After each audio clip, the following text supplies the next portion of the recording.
저는 이제 남편 사별하던 날 밤에 딱 그 생각을 했어요. 아, 내가 이제 사모로서의 그 역할은 여기까지구나. 항상 좋은 목사, 바른 목사, 훌륭한 목사님이라고 너무 그랬던 게 너무 미안하고. 주일날이 제일 힘들어. 갈 교회가 없어. 그래서 주일마다 이 교회 갔다 저 교회 갔다 그래.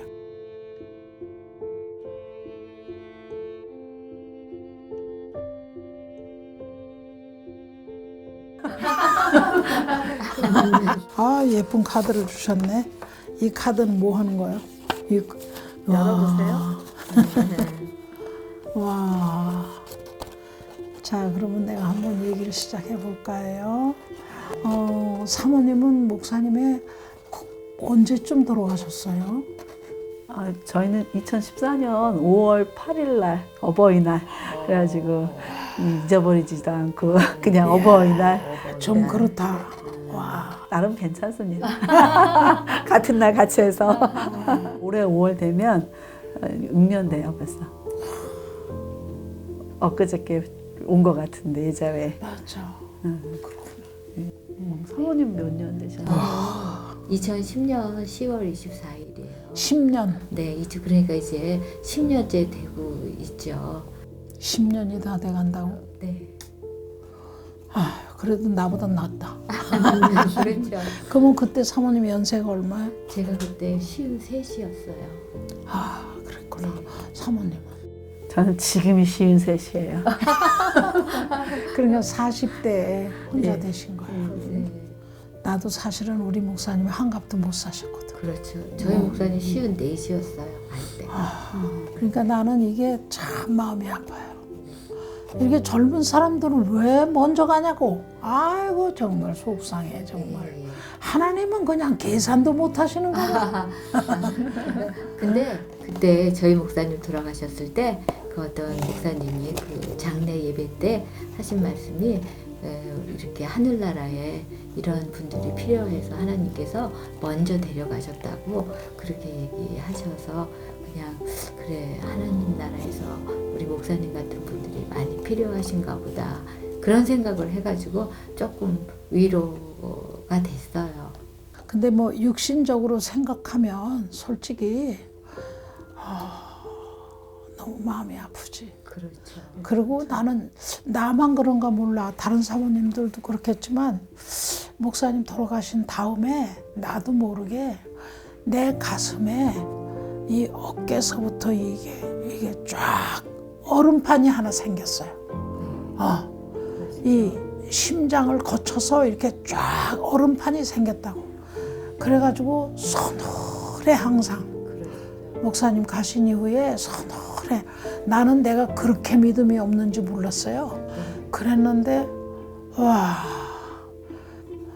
날이 갈수록 내 가슴 속에는 얼음판이 하나 쫙 깔려 있어. 아무도 모르지.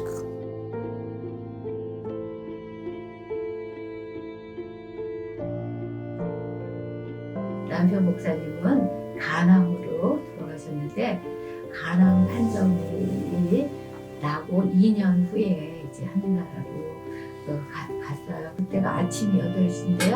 한번 싹 웃더니 이렇게 눈물을 흘리면서 그 호흡이 멎었는데 우리 목사님 이제 그 입관한테 얘기하라고 그러는데 제가 되돌아보니까 너무 잘못한 것 같아요.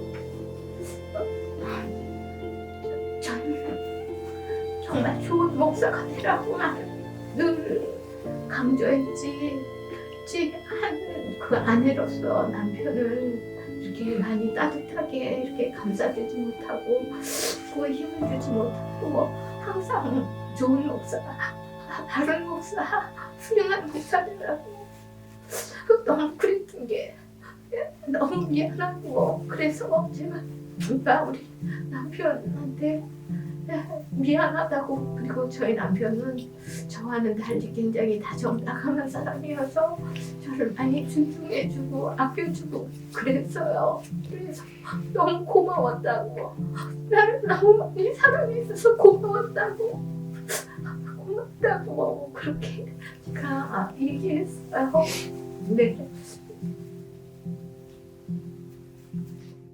저희는 폐암이 뇌로 가가지고 뇌암이 또 뇌수막으로 가가지고 그 당시에 이제 5월 달이라 아이들이 중간고사 보고 이러니까 제가 그 얘기하는 중에 아이들이 아직 시험을 안 끝나서 그랬더니 그 되게 아주 힘들게 견디시더라고요. 근데 그 이제 호스피스 하시는 목사님이 오셔가지고 이제 보내드려야 될 것 같아요, 사모님 그러시더라고요. 그래서 아이들이 시험 끝나고 왔길래 아이들도 보죠, 다 얼마나 힘든지. 그러니까 그래서 제가 아이들하고 얘기하면서 이제 보내드려야 되지 않을까, 이제 좀 쉬셔야 되지 않을까 그랬더니 그래야지요 그러더라고요. 그래서 저희 셋이서 그냥 이제 쉴 수 있도록 보내드리자라는 이제 자녀들하고 합의를 했고, 그리고 병실에 가서 그동안 고생 많이 하셨다고, 그다음에 너무 애썼다고, 이제 좀 편안히 쉬어도 되겠다고, 하나님 품에 먼저 가서 계시면 우리도 이제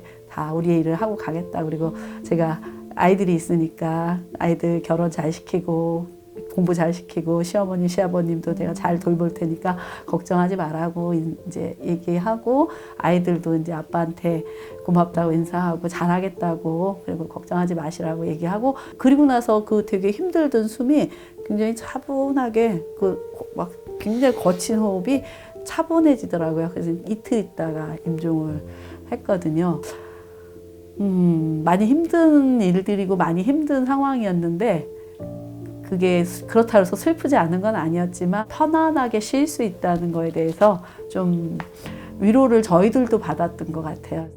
배 목사님 뭐라고 말씀하셨어요? 우리 목사님은 그 유언이 교회만 사랑하다가 못다 하고 간 목사라고 비석에 써라 그러셨어. 교회로 가겠다는 거예요. 새벽 3시에 세브란스에 있었는데, 아니 이 몸을 가지고 9월 달인데 교회를 어떻게 가냐고, 안 된다고 내가 못 가요. 그랬더니 교회 가자. 새벽 3시에 교인들 보고 다 나오라는 거야, 새벽 기도를. 그리고 당신 교회 가서 돌아가시려고. 그래서 못 가게 했지. 그랬더니 아침 7시에 나보고 기도하라고 그러더라고. 기도 왜 하냐고 내가 막 울었거든. 그랬더니 기도하라고 그러더라고. 내가 하나님이 오라고 그러시는데 가야 되는데 애들 보고 너 엄마 때문에 내가 못 간다 그래. 내가 놔주질 않아서 못 간다 그러시는 거야. 그래서 내가 발을 붙잡고 기도해드렸지. 마지막에 이제 하나님께서 부르시니까 편안하게 가시라고. 그랬더니 나보고 마지막 하시는 말씀이 엄마에게 내가 미안하다. 그 말씀하시고 가시더라고.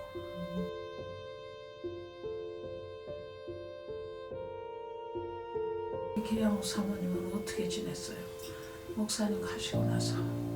그러니까 저희는 좀 임종 전 15년 동안 기간 목회했거든요. 그래서 저는 10년 동안 병원 목회했는데, 교회 목회하신 목사님들은 그래도 끝나고 나면 어느 정도 사모님들이 좀 규모가 있는 교회에서는 이제 생활할 수 있는 것처럼 옮겨주시기도 하고, 또 어떤 어려운 분들은 그냥 또 나가신다 하지만, 그래도 좀 있는데 저희는 그냥 그 기간이었기 때문에 그냥 그런 게 없었어요. 경제적으로 좀 많이 어려웠고요.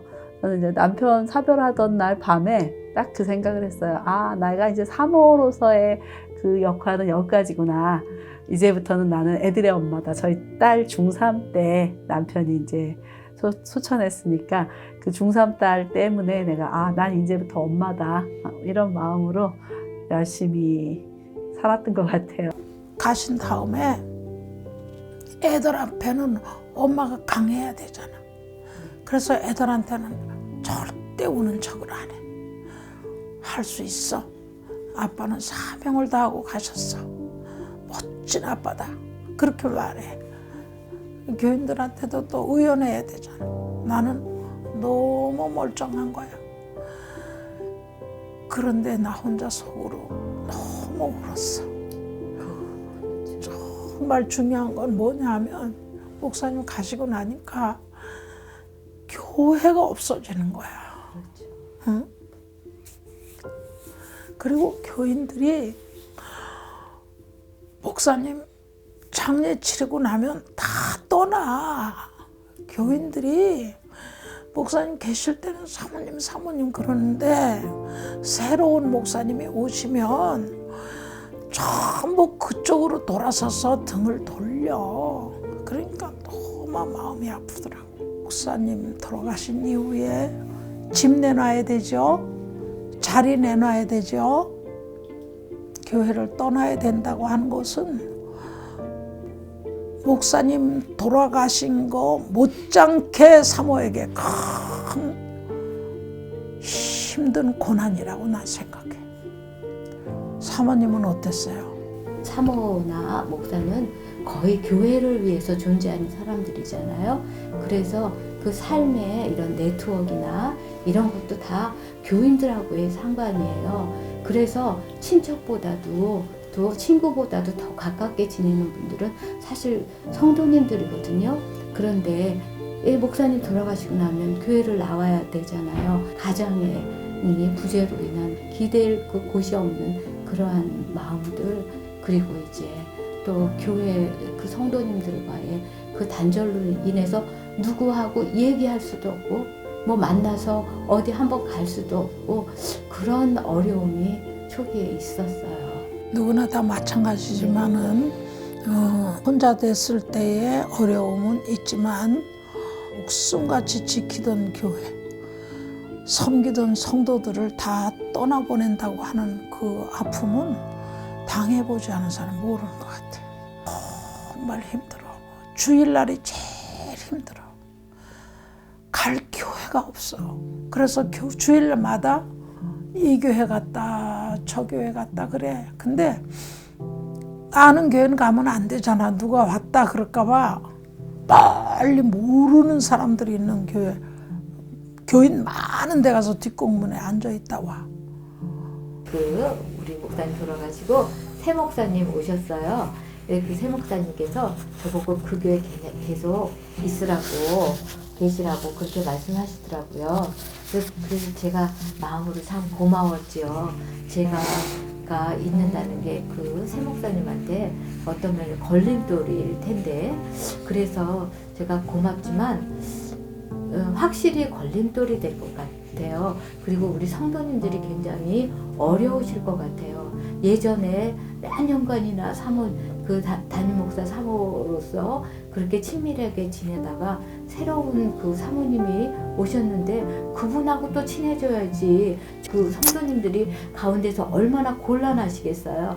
그래서 제가 감사하다고 그렇지만 저는 여기 있을 수 없다고, 그래서 이제 제가 새로운 교회를 갔잖아요.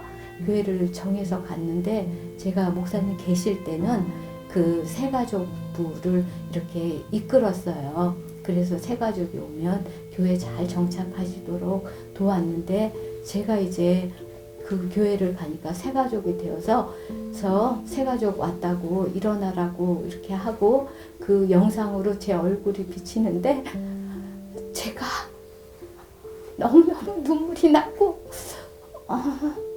세상에 태어나서 정말 그렇게 마음 아프게 울어본 적은 별로 없었던 것 같아요. 그러나 이제 한 10년쯤 되니까 또 하나님의 선하신 뜻이 있어서 이제는 그냥 옛 이야기로 말할 수 있는 것에 대해서 감사하지만 정말 그런 어려움이 있었어요. 제가 사모라고 말하기 어려웠어요. 왜 그러냐? 왜 사모라고 부르냐, 부르지 마라 막 이런 사람도 있기는 해. 이런 건 편집해. 함께 한다는 것 자체가 얼마나 소중한지, 그냥 같이 있다는 거의 소중함을 좀 깊이 깨달았으면 좋겠고요.